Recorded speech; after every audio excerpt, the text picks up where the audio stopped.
Emotions want to move. And the ability, it sounds like for you, to not just say, I'm not feeling sad, I'll just put that over here, or I'll override it with my optimism. The capacity, I think, and this comes in multidimensional knowing for sure, is this is what I'm feeling now, and this is where compassion comes in. This is so hard right now. This is so hard. I'm being gentle with myself. I'm being kind to myself, like letting yourself feel what you feel so that it can move.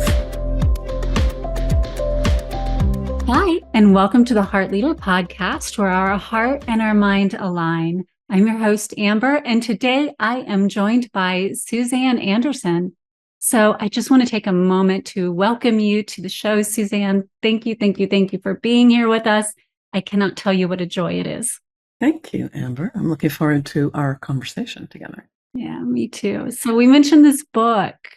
And I know it's one that is a very, very deep topic for you. So if you wouldn't mind taking a moment to talk about You Make Your Own Path by Walking It, which is a transformational field guide through the trauma and loss. I know that we're just kind of diving right into it.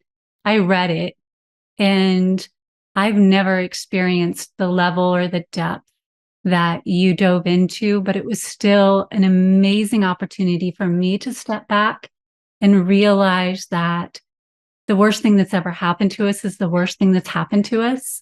And it's still an amazing guide to take a step back and navigate through that. So can you talk about the structure of the book and what the book is about? I think I need to set up a little bit here as a bridge, because this book, which is actually my second book, I was ready to launch my first book, which is called The Way of the Mysterial Woman, Grading How You Live, Love, and Lead. And I'd done 10 years of research with colleagues in our university women's leadership programs around this possible way for women to be leading that was not constrained inside the masculine model of wholeness. So I'd done that work. That was the end of 2012. Manuscript was done. We were getting ready to launch a new program and bring it out into the world. And on January 3rd, 2013, my beloved husband took his life. And as I say often, with it, mine as I knew it. So there was a moment of like, I'm getting ready to fly, which is literally what I felt I was doing. That's the direction I was moving, and of launching. And life said, not so fast. Let's see if you can live everything in this book, and then we'll see. So, which is what happened. So this new book, that ultimately I got back to completing that book a year later, and it came out in 2016. So that was great.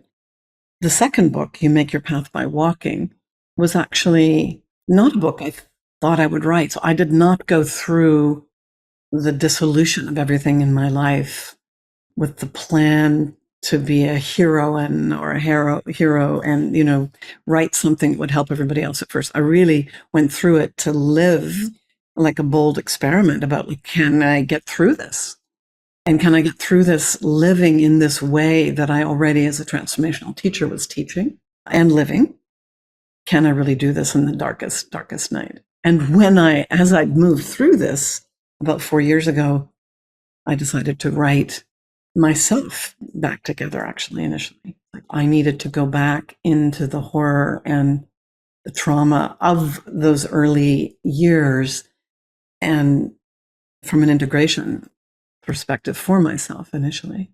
And then I had something down. I showed it to my editor from the first book, and she said, "You've got to share this. There's so many people going through, well, I would say as a globe, we're going through trauma right now.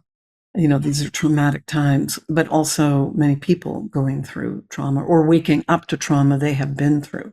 And the fact that you took the time to use it as a tool for yourself first and foremost, to me, that was highly meaningful, especially as a coach, because ultimately your title says it all. You make your path by walking it, or by walking. And ultimately we have to walk the path that we're going to show others.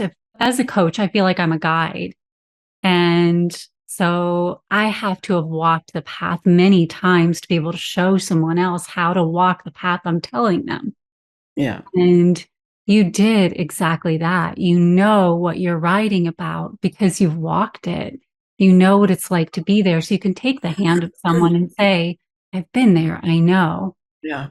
No, that's so right. And the thing is, in some ways, the loss was so complete. I mean, I would hope others don't need to go through this kind of a loss, but I really can meet people in so many domains in that sense because I lost my beloved. Of course, when you lose your partner, it's also the future you had together that goes. So the way you saw your life unfolding, the way I saw my life unfolding, that future. Part of his reason for choosing to leave his life was because his business was going to come crumbling down. He had a different business than mine. He ran a Indonesian antique business and was a collector of Indonesian antiques. And anyway, that was going to come crashing down. It ultimately did and came crashing down on me. So he took all our resources, and that was a lot of resources. We had a very substantial estate.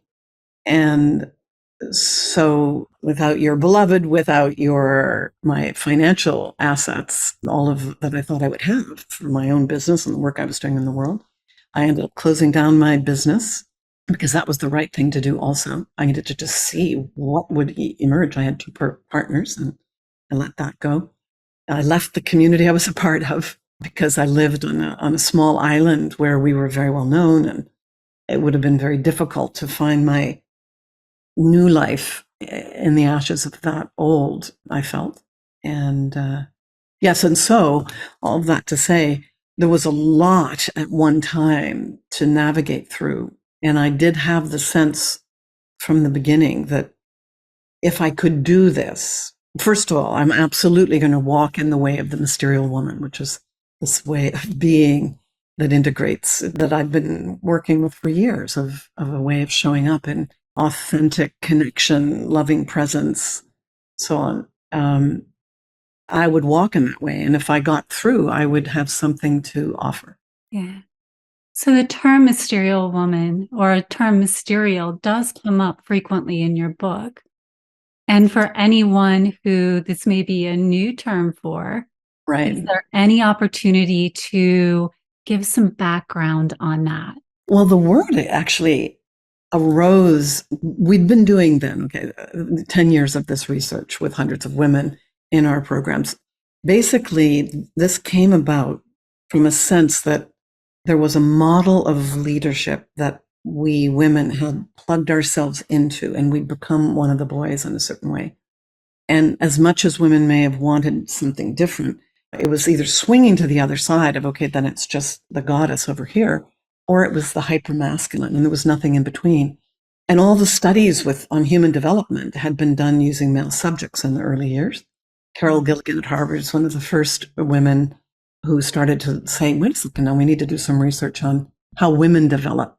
And it became really clear to me, working in the leadership space, that the issue women were facing at the time I was doing this, it wasn't about giving them more behavioral skills. It was actually that there was a developmental move to make, like literally a developmental move, like we make from childhood when we learn to walk and we learn to talk and we learn to connect with a peer group, but that we didn't know that was happening. We didn't know that was going on. And so a lot of women were sort of being pressed, you could say, by the evolutionary forces up against the limits of a way of being, a consciousness that needed to expand, but not knowing that, were either stuck in the old mode or feeling they'd failed somehow because they got there and they weren't satisfied. Okay, so that was the work I was doing. And we started after years of kind of decoding what is feminine, what is masculine, what does this actually mean to wake up to our yin yang nature, you could say. But we started to see these ways of being emerge that we didn't have a word for. And I'd been working, one of the main things was this ability to be with uncertainty or ambiguity or the mystery, to partner with things beyond the rational mind, to be with the unfolding mystery. The other part that we saw was came in the word medial, which was a word of Toni Wolff, who was Carl Jung's creative ally.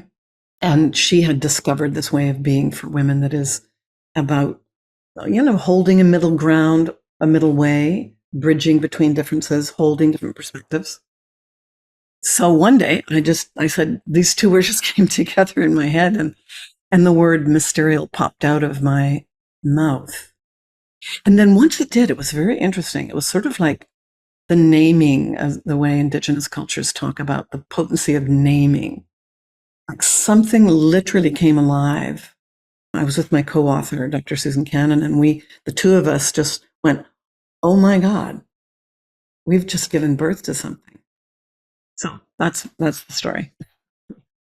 It is very empowering to read it. And I will say, and I've talked about it so many times in my own journey, as I described my story, it was exactly that experience. I would sit in my corporate positions, and part of the reason I exited corporate was for that very reason. It felt very much like I had to give up my femininity in order to be a leader. And to me, that femininity is part of what made me a good leader. And so I didn't know how to reconcile the two, and it didn't feel as though I had the space to do so. So in part of reading your works and even your website, there's a strong voice that you present in that very space. And so I just want to thank you for that. Thank you. Thank you. Because I think it isn't about the rejection of the masculine for women or actually for men, because the issue we have is the way that Einstein talked about, we can't solve the problems of today with the consciousness that created them yesterday.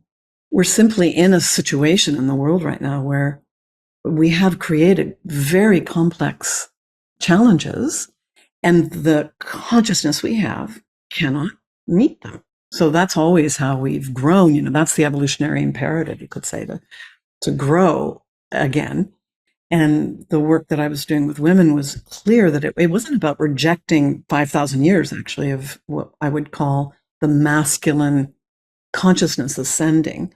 And it wasn't about going back to the goddess, but it was something new that was trying to emerge that requires us, men and women, to learn what is my yin nature, what is the feminine nature, and how do I weave that together with my healthy masculine.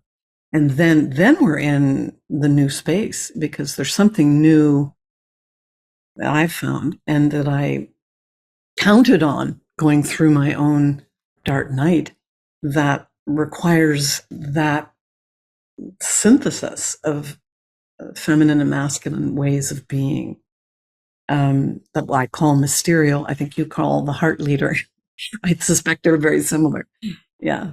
Which is a beautiful thing, because you also dive deep into talking about conscious expansion in a multitude of ways.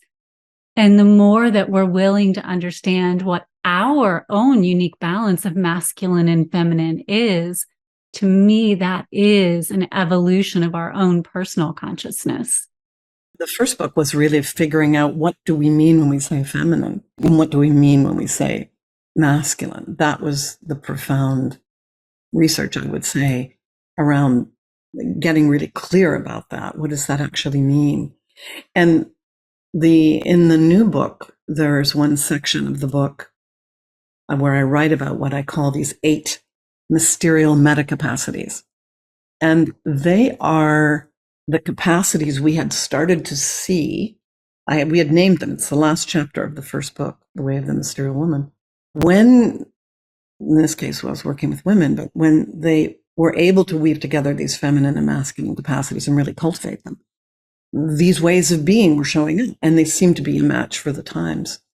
And after I'd done the first pass of the book, just the writing of me back together, I would say, and I sort of pulled back and looked down at what I'd written, I could see all of a sudden, I was like, oh my goodness, you've actually lived this. Like, we had just started to see them. That was the first book. Like map makers that had seen the territory, but we hadn't yet fully lived into it. And these past years have been for me living into those capacities. Yeah. Beautiful. So the name of your first book, again, just so individuals have that as well. That's The Way of the Mysterial Woman, upgrading how you live, love, and lead. Wonderful. And both of these books are available on your website and on Amazon. Sure, they're everywhere. Yeah, and I highly recommend you go to your local bookstore. Yes, I love bookstores. I know they're going out. We Lots. have to keep supporting them. Yeah, I love that plug. And your website, just for anyone who's tuning in right now, we'll have it posted everywhere. But I like saying it for anyone who's listening and doesn't have access to the website at the moment. The Mysterial, that wonderful word, mysterialwoman.com. So that's Mysterial woman.com. Now, I do want to dive a little bit more into your journey and how you navigated through it, especially in the area of compassion. But continuing on that setup that you were talking about, can you share a little bit more about your first book? Because that started before your husband chose to take his life, correct? As I was saying, it's the manuscript was done. It was ready to come out. We were just in the process of talking to different publishers when he left. Yeah. Okay. And so did it change at all after? It did not. So what happened was, other than in my acknowledgement, the book was done and we needed to get it out. Well, there was an imperative, I would say, to get it out because we had discovered this code, this developmental code of feminine and masculine archetypes that wake up in a woman's developmental journey from when, being a child all the way up. And I wanted the code to be available for people. Like people were going to do things with this once they could figure it out, and also really be able. It's full of case studies and practices and ways that people can start to nourish their feminine and masculine essences as needed. And it needed to get out, and there really wasn't anything else to change about that. That research had been done, so it went out. And my co-author and I have a little bit about ourselves in the beginning, where we lay out some of the models, but it's really not our story. We already had the case studies of 9 different women. And so, yeah, that's not my story. And this is very different. And I will say, this is part of what's interesting, Amber, for me, because I do a lot of teaching around the things that we're talking about right now. That's the space I work in. Those are the programs I do in the world for women. And I'm committed to, waking up the conscious feminine, we could say. And now, as this book is coming out, I'm really on a different ground. It's a little more, it's my vulnerable journey. Of course, it comes together with what I've done before, the ground that I was on there. But then this is really my story. And I have, as a teacher, it's not how I was particularly oriented. I didn't talk a lot about myself. I was more interested in the stories of students and their stories and guiding them than telling my stories. So this is quite a shift. And I would say, as a student and as on both sides of the equation, I gravitate so much to those who are guiding me, who are vulnerable and show self-compassion, and then can in turn show compassion toward myself, because we can find that common connection. Even if we haven't had the same experience, I know that like energies can connect. Mm-hmm. Mm-hmm. And I know one of the things that you talk about in your book is that energetic component of this journey. And sometimes we don't really take the time to acknowledge that, but you talk about it in spades. So I would like to navigate there now, if you're willing to do that. I think the way I'll kind of thread into this beautiful area of inquiry is to say I already had I've had a very long time spiritual practice. I think my first kind of awakening experience was when I was 18. So it's been a very deep and long and central part of the unfolding of my my own life, is to have an experience of dimensions beyond my ego's terrain, we could say, my smaller sense of self, my smaller I. But what happened here was profoundly different. When one of the stories I tell in the book, and these are the sort of light and dark stories. It was the light, what I call the light wake up call, which was an experience in Bali where presence basically came into me and me into it, and that I would call a divine feminine essence. And I was in a state of bliss for a couple of days. My ego fell away. I didn't have any sense of who I was at that level. And sometime in there, the course of that experience of union was an inquiry, will you help to midwife the divine feminine on earth? That was the inquiry. I was in my mind, first of all, was offline, so I didn't say yes or no. I just, every cell in my body was sure that I was a yes. And when my smaller ego and I came back together 2 days later, I realized I'd said yes to something that I didn't have any idea what it meant. I mean, that was the beginning of this journey that I would say really hit me deeply. Then I left my consulting practice quite quickly after that. I opened into this work that I mentioned that led me to the first book. And I thought that was the opening into this energetic, larger field beyond myself. This is what I'm trying to figure out. But I also knew it had to come into the world. It wasn't about going just into a meditation retreat or somewhere in an ashram for years. It was like, no, this needs to come into the world now. So this energetic opening needs to be, women need to be leading in that way. And we need to be in our families in that way and waking up energetically in the fields that we're in with more of ourselves online. Okay. So then when this happened, I call this the dark awakening, because when David left, something shattered. And this is always the case, that we don't know what we don't know. I think I felt I was really in the flow of all that is. But something broke open in the shattering of my identity in all of the ways I had shaped my identity at that point, and into the world in a way I've never been before. And I talk about it in my writing about like a hidden wholeness, something that was there for me that I didn't know could be found through this portal, that maybe we could say it was learning to see in the dark. It was learning to be in the dark, in the I want to say the true embodiment of what it is to be in this human body in a world that is so interconnected, so interconnected.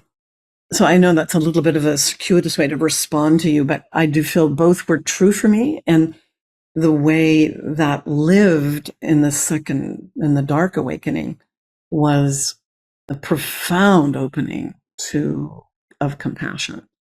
Now, I thought I would even say, the first being I believe that I connected with was Kuan Yin in that experience in Bali, and she's the goddess of compassion.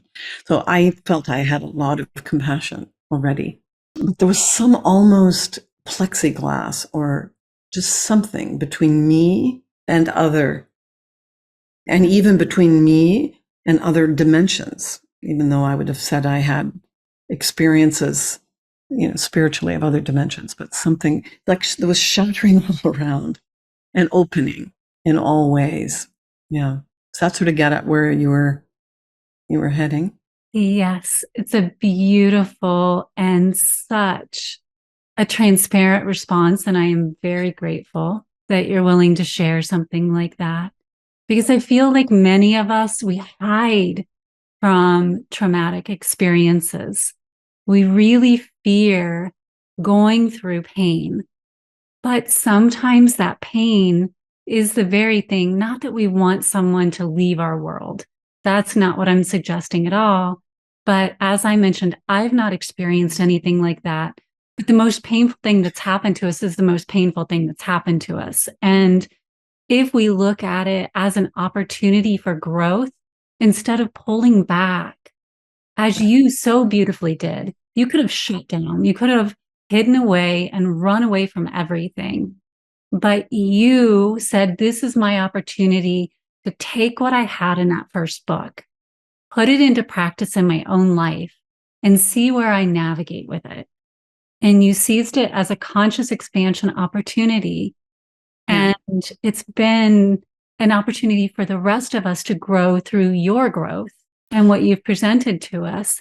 And for me, that goes through not just the opportunity to observe that, to feel your energetic expansion, to go through all those multidimensional aspects with you as well, for those of us who are attuned to that. And so it's a gift on all of those levels. And so I thank you for your transparency in all of those levels too. Thank you. It's interesting because once I saw those metacapacities arrive in my writing, I realized that I'd lived them. I was in the question about, do I weave them into this book, or do I just point people back to the last book? And then I realized, no, first of all, people may never get to the last book. And this is the lived experience of these capacities we've just seen. And I've had several people, other podcasts I've been on, say one of the things that was really helpful for them was that they'd been through something very difficult. They'd had been in the best way they could possibly be. They had grown, but they didn't quite have a way of looking at what they'd grown. And then they could look at, for example, just to say, one of the capacities is embracing paradox. And one of the big challenges in any kind of situation like I went through is there are so many conflicting things going on. There are incredible grief and loss, and then there can be incredible loving presence and joy. There can be forgiveness or a desire to forgive and an absolute anger that, this could happen. The sense of betrayal. You have to hold so much complexity, hold all the paradoxes.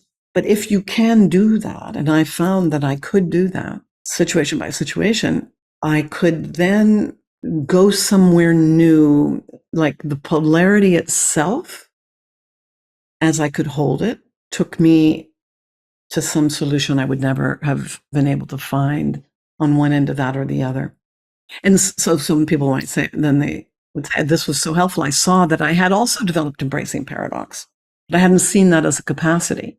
I'm glad that that's happening for people. It is. It's a beautiful gift. And then looking at the masculine and feminine aspects of that, the ability to rationalize it, but also bring unconditional love to it. There's so much that you can do just by stepping out of it and having a tool or a resource like you're bringing forward in both books to investigate it. Do you mind going through your list of 8 just so individuals can be aware of what you're offering, and then maybe touching on a tool or two just to give a deeper dive? The 8 metacapacities, and I think the names are actually evocative. And in fact, we thought that when we wrote the first book. Even if you might not know, as I say them out loud, what they mean, but you will find more when you read the book. So multidimensional knowing. And maybe even if, as you're listening, you can see if the words are evocative for you and you think, oh, I kind of have that, or I've been working on that, or I'd like that. What does that mean? Embracing paradox, which I mentioned, authentic presence, energy stewardship, generative mutuality, tending the field, influencing system resonance, and the last one here is unfolding the emergent. So those are the evocative names. And with each one of these metacapacities, I tell a story. So I name them, first of all. I also I wrote kind of evocative evolutionary, I call them evolutionary invocations, or like poems at the beginning of each chapter where I'm introducing that capacity. And I invite you to actually read it, as so you can imagine yourself as that person on the edge of evolution. That this is actually a capacity awakening in you and what it means. So you get it in your heart and your body, not just in your mind. So when you discuss energy stewardship, because this is the multidimensional and the energy stewardship are very, very near and dear to me. All of them are beautiful.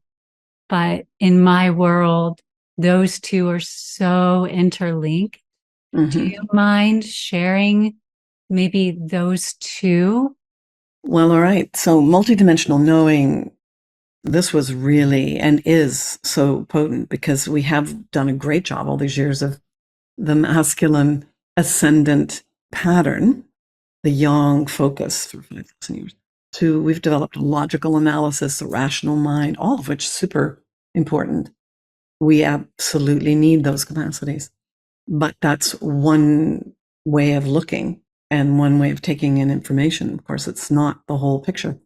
So then you also have the imaginal, and that we could call that, let's say, accessing through the right brain. But how do you start to imagine, see things in the future, get that creative knowing coming, streaming in, and then cultivating the heart's intelligence? Now, fortunately, that's something there's more attention spent on now, emotional intelligence. And we have a lot of great authors to thank for that, for doing that work, the neuroscience of that. But the way that you are always taking things in through the heart and being able to filter that information, know what the information is saying to you. Then there's the body, somatic intelligence. What sensations are you getting? What are you knowing in the moment? Purely from the vessel of your body. And then there's a spiritual intelligence. So there are all these ways you might work with the cycles, for example, of the moon, which I do, and was a very powerful thing for me throughout my life, actually, and certainly in the years after the trauma. Ways of knowing that when you're plugging into other cycles that are happening in the cosmos and in the natural world. So that would be multidimensional knowing. It's so rich. But like any capacity, it has to be developed. I mean, you don't get to be a really good, logical, rational person able to analyze things without some building of that capacity because it's valued. We just haven't valued adequately all of these other capacities. And again, I'll just say, the reason multidimensional knowing is coming online now is because we 100% need that complexity for dealing with the issues in our lives and in our businesses and in our communities. So it's a beautiful thing. And for me, it was essential because there were so many complex decisions I had to make. And this is one of the key ones that I'll just use a personal example, was right in the beginning where I had to decide whether I was listed in the will as the executor, of course. But the question I was in once I began to see it's like the Wizard of Oz, you went behind the curtains and I saw what was actually going on in David's business. Then the question I was in with a good friend of mine who is a forensic accountant, as we looked at his business and tried to figure out what had been happening, was, is there any advantage to should I just literally walk away from our estate, and which was a multi-million-dollar property, and everything else that was a part of this? Would that be the best thing for me to do? Or would I try to fight for the main asset, which was the property itself, to sell it myself, not have the bank take it, so that there would be some resources available for some of the people from whom he had borrowed money in his close-in family circuit and friends who were my friends, who were dear people to me, and bring a kind of, I want to say, stability to the pattern that was like a big vortex, wanted to take everything down. And I had to use every way of knowing that I had. I did, as much as I could in analysis. In trauma, your prefrontal cortex is not that functional. So I had a lot of people helping me figure things out. Then I was watching the signs and the signals and having conversations with people and feeling what I felt in my heart. And because I knew it was going to be an enormous risk whichever way I went, but it was a decision for which the consequences were huge for me and for many. And I wasn't going to do it out of a heroic, I will do this and throw myself under the bus. That was an example for me. I did choose, but you'll read more when you read the book. I did choose to accept that role and walk through the fire. But that was a decision that took my multidimensional knowing. Yeah. Well, thank you for sharing that. And And to me, that's also a beautiful example of it's not one or the other. Again, it's this blending that really yields the most amazing outcome. And as you said, it's practice. It's practice of utilizing the integration and finding that balance point in each experience of how you get the most out of all of the resources that are available to us. Yeah. And really, this is the move, I'd say, one of the opportunities through, any of the listeners that are going through their own loss, which doesn't have to be as traumatic as mine, but there are lots of losses it could be loss of, a phase of your life that's ended as you leave a job or because you have an illness or a child leaves home or you're changing careers or all of those moments, those threshold moments especially, they are the times when we need this capacity, right, to know from a lot of different directions because we're going to be walking. This is the title of the book. You make your path by walking on to new ground. Yeah. And you will never know. And if you're really in one of those moments, there's a trusting, and the title of this book came from one of my favorite poems by Antonio Machado, who's a Spanish poet. And he writes this beautiful poem, and basically this line is in it: you make your path by walking. But he writes about how if you look the back of a boat, there's the wake behind you. Like that's your life that you've lived. That's behind you. You can't go back there. What's ahead is what's ahead. You don't know what's ahead either. And so multidimensional knowing goes right in that zone in these critical moments where you have enough awareness that you can really be listening in all these levels for, I want to say, your destiny line for a particular path. I believe there are many probability paths in a lifetime and that we might take and that we might happen. I don't believe it was destined for David to take his life. I think that was one of the options. It's the one he chose. And of course, with it, then that became my probability path. Once I was walking on this path, then where I would end up was really about how I could meet the moment. And that's, you make your path by walking, meet the moment, this moment, this moment. Not like, I'm going to do this now because then I'll get back to my life. Yes. It's like, this is my life and I won't get this moment back. This is actually my life now. I may not like it. It's really hard, but I'm here and I'm in my body and I'm in this embodiment. And I'll walk from here. It's an amazing way to view it. And as you said, it doesn't have to be a major trauma. For me, reading it and you hit it, when my son moved out, it was a big shift for me. And I didn't know exactly how to get him set up, how to get him structured in a way that he was successful in a transition, which then caused angst for me. And for me, that was a big thing. Having tools like this that allow me to pull out of to feel the emotion, to not suppress it, but pull out of it enough to navigate it in the most successful way for myself and for all of those around me. That is both intellectual and heart-centered. Absolutely, yeah. Yeah, and actually being able to, what you're describing there is a kind of emotional wisdom where you can, and this is something that is central to the work I do and I did use for myself, which is being with the emotion that is rising. So that is not over-identified with it, where you get carried away on that wave, because they're waves that move. It's this beautiful thing, as you know, in our human vessel, the waves, the emotions are meant to move. They come up, they come down, they go. If we don't attach to them and either, hold on to them and try to make it last, or hold on to it because it's so hard and we let it move, it will move. Emotions want to move. And the ability, it sounds like for you, to not just say, I'm not feeling sad, or I'll just put that over here, or I'll override it with my optimism. The capacity, I think, and this comes in multidimensional knowing for sure, is to be with, this is what I'm feeling now, and this is where compassion comes in. Oh, sweetie, that's so hard. I did that with myself so many times.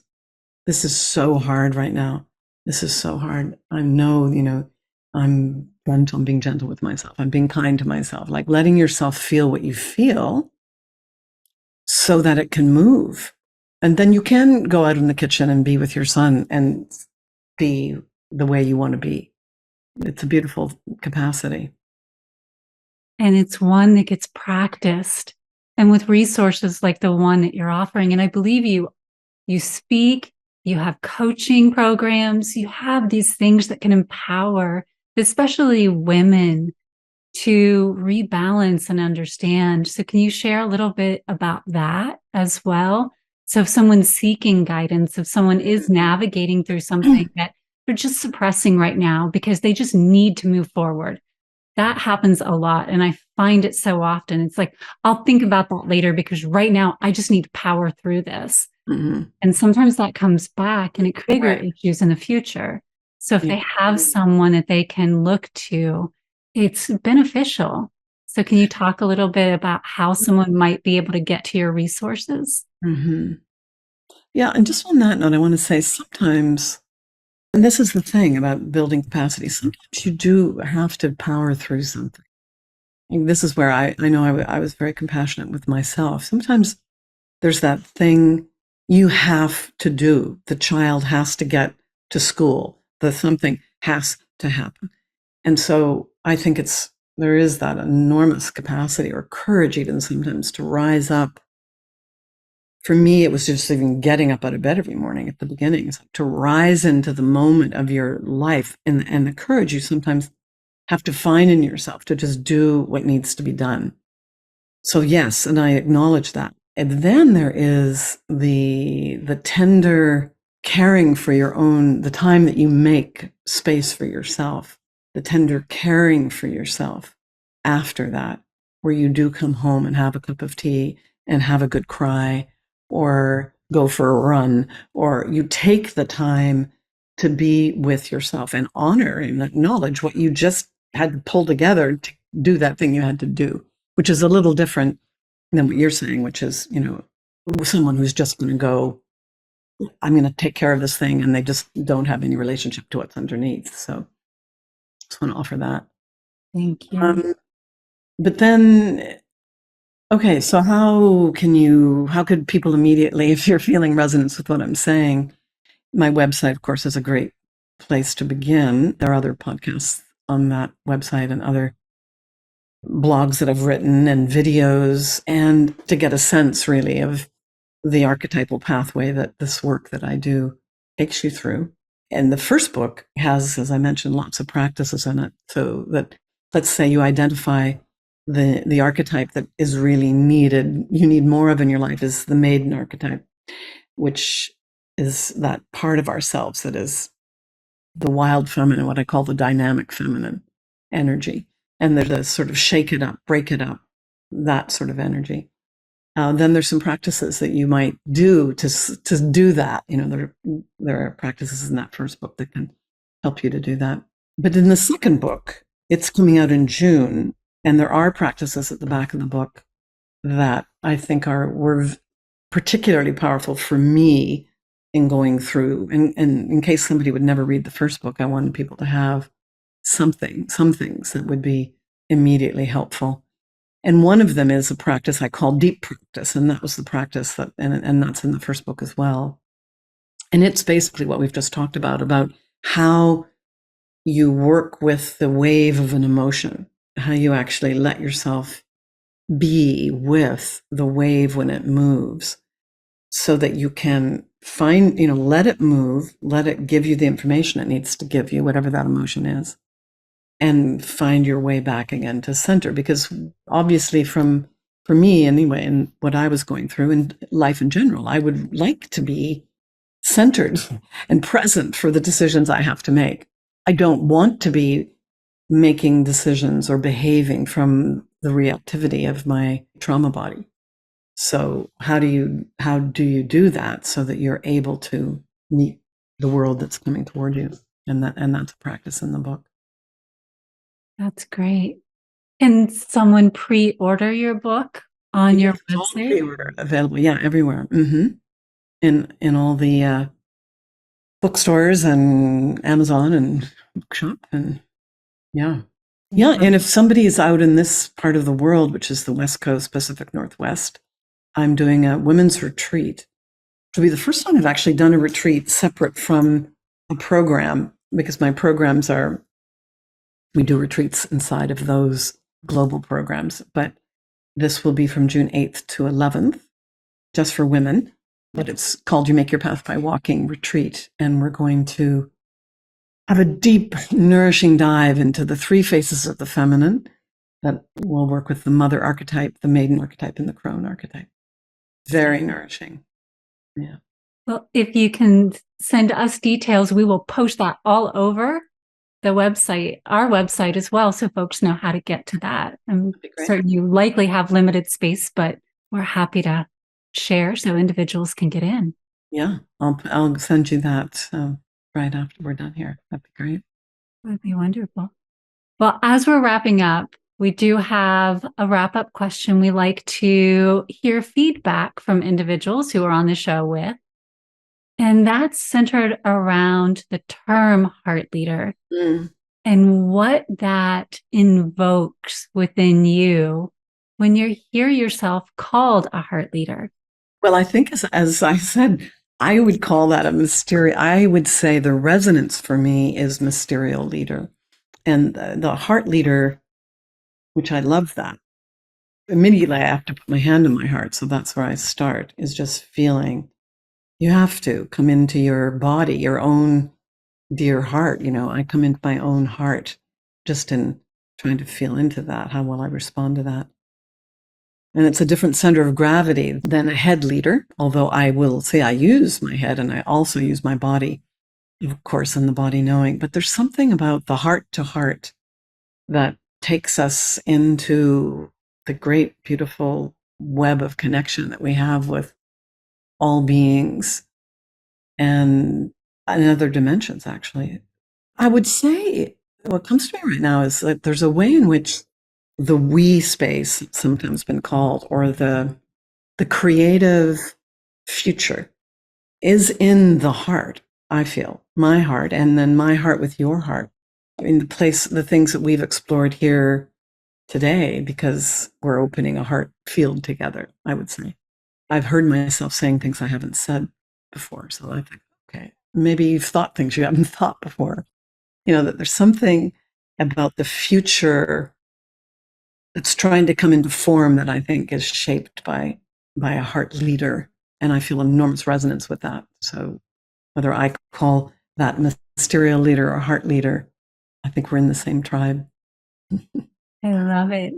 Well, thank you for vibing with me and our tribe and being on the show. I cannot wait to go back now and get the other book and binge read that the way that I did this book and just have the whole set of knowledge and wisdom that you're bringing forward. And to the Suivera community, I cannot encourage you enough to pre-order. You make your own path by walking. It is a wonderful, wonderful read. Very easy.